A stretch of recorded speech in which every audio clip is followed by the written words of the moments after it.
ગુજરાતી યુટ્યુબવાળાએ હિન્દી યુટ્યુબવાળાની વાત માનવી નહીં. હિન્દી યુટ્યુબવાળાએ ગુજરાતી યુટ્યુબવાળાનું બધું ઉલટું શીખવાડેલું છે, ઊંધું શીખવાડેલું છે. ઘડીકમાં એમ કે શોર્ટ વિડીયો બનાવવા તમને પ્રમોશન જલ્દી યુટ્યુબ કરશે.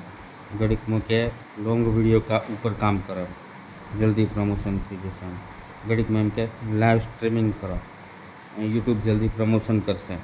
એવું ઉલટું સુલટું શીખવાડી. ઘડીકમાં કે ટેગ કરો, ઘડીકમાં કે હેશટેગ કરો, ઘડીકમાં કે ટાઇટલ લખો, ઘડીકમાં કે થંબનેલ બનાવો. એ તે જુઠ્ઠાણું ચલવ્યું. કારણ એનું એક રીઝન કે એમની જોડે કોઈ કન્ટેન્ટ પાવર ના હોય, એમની જોડે કોઈ એલ્ગોરિથમ ના હોય, એ કંઈ માહિતી શેર કરવાની તાકાત ના હોય, એટલે એવું કહેતા હોય. એમ કન્ટેન્ટ હોવું જોઈએ, બોલવાની તાકાત હોવી જોઈએ. એમને બોલવાની તાકાત ના હોય એટલે હિન્દી યુટ્યુબરો લગભગ 65 જેટલા છે, 65. હવે એ લોકોને મારે પેટ ઉપર લાત મારવી નથી. ન કે એમના એક ફોટા મૂકી અને એમના વિશે માહિતી હું બતાવત કે આ ભાઈ આ વિગત આપે છે, અને આ ભાઈને વિગત આપવાથી આ વસ્તુ ફોલો કરવાથી આવું થાય છે, બધી માહિતી આપે. પણ આપણે એવું કરવું નથી. આપણે એમને જે કરીએ, કારણ કે હિન્દી ભાષી વધારે છે એમની સંખ્યા, એટલે વિડીયો થાય વાયરલ. આપણી સંખ્યા ગુજરાતીની ઓછી, બરાબર. આપણે થાય તો હું, ના થાય તો હું, કંઈ વાંધો નથી. પણ ખાસ વાત હિન્દી ભાષી યુટ્યુબરની વાત માનવી નહીં. કારણ એ લોકો કન્ફ્યુઝ કરે, તમને બ્રેઇન વોશ કરે, મેન્ટાલિટી આઉટ કરી આપે તમારી, જેથી કરીને તમે એમના વિડીયોની અંદર ઇન્વોલ્વ રહો, એમના વિડીયો જોવો 2-3 વખત અને એમને વ્યૂઝ આવે. બસ આ જ છે, બીજું કાંઈ છે નહીં. બાકી બિચારા ગુજરાતી યુટ્યુબર ઘણા છે, એને કોઈ જોતું નથી. બીકે હિન્દુસ્તાની, એસકે હિન્દુસ્તાની, આ બધી ચેનલોનું કોઈ જોવે નહીં, પણ પેલા લોકોને જોઈ લે. હિન્દી યુટ્યુબરો જોઈ લે.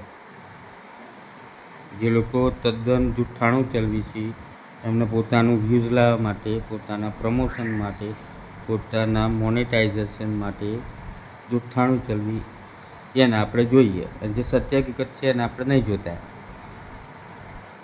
મેં એ પણ જોયું છે, એમને જ જોજો કરે. છેવટે મને જ નુકસાન ગયું. એમને જોવાથી કશું ફાયદો થયો નહીં. એ 65 હિન્દી યુટ્યુબરો છે, व्यूज़ कैसे बढ़ाए न, वीडियो वायरल कैसे करें न, टैग कैसे डालें न, टाइटल कैसे डालें न, प्रमोशन कैसे करें न, टाइटल कैसे मारें न, हैशटैग कैसे यूज़ करें न, રેપિડો ટેક્સ कैसे यूज़ करें न, ઘણું બધું છે. પણ એનાથી કશો ફાયદો થતો નથી. એમણે જે શીખવાડ્યું એ કર્યું, કંઈ ફાયદો થતો નથી. બરાબર.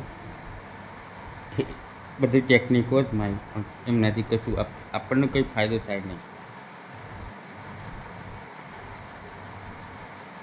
ઉલટું એમના લીધે આપણે ઘણું બધું બગડી જાય. આપણે જે કામ કરતા એ કરતા જ રહેવું પડે, કરતા જ રહેવું પડે, કરતા જ રહેવું પડે.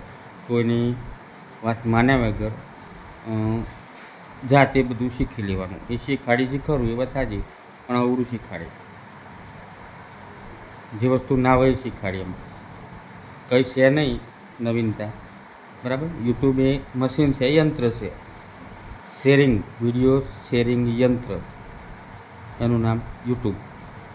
વિડીયો શેરિંગ પ્લેટફોર્મ, વિડીયો શેરિંગનું એપ્લિકેશન, વિડીયો શેરિંગનું મશીન,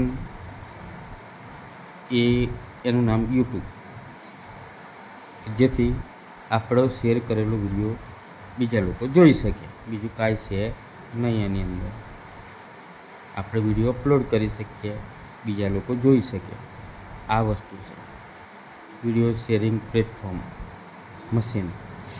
એની જાતીએ તો વાયરલ કરવાનું જ છે, પણ જે લોકો એના ઉપર ટ્રીક કરે છે, એના ઉપર સંશોધન કરી છે અને આપણને સમજાવ્યું છે કે આનું આમ થાય, આનું આમ થાય, ઇમ્પોસિબલ, તદ્દન જૂઠું.